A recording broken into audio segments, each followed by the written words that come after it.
আগামী 2 দিন আমাদের ঢাকা শহরে সম্মিলিত প্রতিরোধ হবে।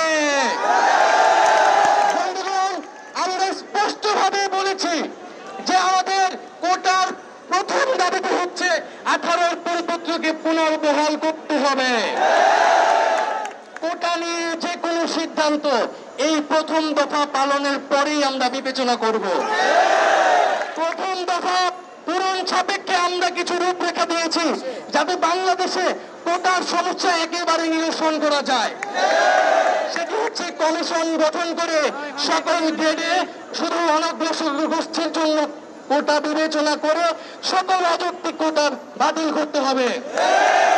বন্ধুগণ, আমি খুব সংক্ষেপে আর 2টা কথা বলবো বলে আমরা আমাদের মিছিল শুরু করব।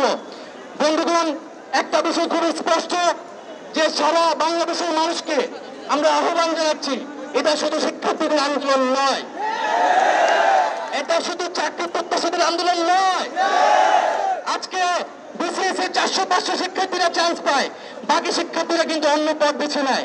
এটা কেবল শিক্ষার্থীদের বিষয় নয়, এটা একটা রাষ্ট্রের বিষয়।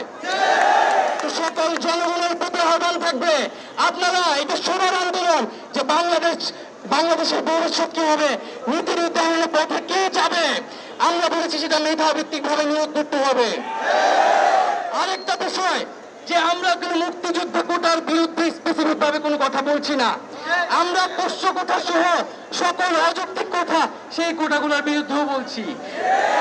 এবং একটা জিনিস মনে রাখতে হবে, মুক্তিযুদ্ধ কোটা এবং মুক্তিযুদ্ধের চেতনা কিন্তু এক জিনিস নয়। মুক্তিযুদ্ধের চেতনা কোন গোষ্ঠীগত বংশ পরম্পরার জিনিস নয়। মুক্তিযুদ্ধের চেতনা একটা রাষ্ট্রীয় আদর্শ। সারা বাংলাদেশের সকল নাগরিক আমরা তরুণরা সেই আদর্শ ধারণ করি এবং সেই আদর্শ ধারণ করে মুক্তিযুদ্ধে যে বৈষম্যের বিরুদ্ধে আন্দোলন করেছিল, আমরাও সেই বৈষম্য বিরুদ্ধে ছাত্র আন্দোলন আজকে আবার গড়ে তুলেছি। বন্ধুগণ, এ পর্যায়ে আমরা মিছিলটি নিয়ে আমরা মাননীয় উপাচার্য বাসার সামনে যাব। কাল ঝড় বৃষ্টি যাই হোক না কেন, আগামীকাল এবং পরশুদিন অবশ্যই আমাদের রাজপথ দখলে রাখতে হবে। ঝড় বৃষ্টি আঠার রাতে আমরা থাকবো রাজপথে। আগামীকাল আমরা অবস্থান কর্মসূচি ঘোষণা করছি। ঢাকা বিশ্ববিদ্যালয় সহ সারা দেশের পাবলিক বিশ্ববিদ্যালয়গুলিতে গুরুত্বপূর্ণ পয়েন্টে অবস্থান কর্মসূচি দুপুর 2:30টার সময় শুরু হবে। কেন্দ্রীয় লাইব্রেরির সামনে